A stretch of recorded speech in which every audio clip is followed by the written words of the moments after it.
اعوذ باللہ من الشیطان الرجیم، بسم اللہ الرحمن الرحیم۔ دو لوگ جماعت کیسے کرائیں؟ یعنی ایک امام ہے اور ایک مقتدی ہے، تو آیا یہ نماز باجماعت پڑھ سکتے ہیں یا نہیں؟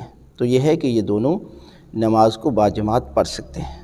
بہت زیادہ فضیلت ہے، ایک نماز اگر جماعت کے ساتھ ہو تو 25 گنا ثواب جو ہے وہ بڑھ جاتا ہے۔ لہٰذا ایک بھی مقتدی ہو تو جماعت ہو سکتی ہے، اور اس کا طریقہ کار یہ ہے کہ ساتھ ہی مقتدی کو رکھا جائے گا، یعنی امام کھڑا ہو اور ساتھ یعنی دائیں طرف مقتدی جو ہے وہ کھڑا ہو جائے گا، اور تھوڑا سا فرق رکھ لیں، اور مقتدی کو بھی چاہیے کہ وہ رکوع سجود اور باقی بھی جتنے جو ہے وہ ارکان ہیں ان کو امام سے بعد میں بجا لائیں۔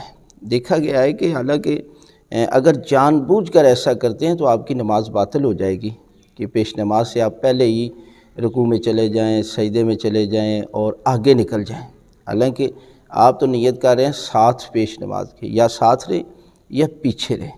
لہذا ایک بھی مقتدی ہو تو جماعت کے ساتھ پڑھنے کا طریقہ کار یہ ہے، لیکن اگر دو ہو جاتے ہیں تو دونوں امام کے پیچھے کھڑے ہوں گے۔ ایک ہو تو اس حالت میں نماز جو ہے وہ پڑھے گا اور اس کی نماز جو ہے وہ ٹھیک ہوگی۔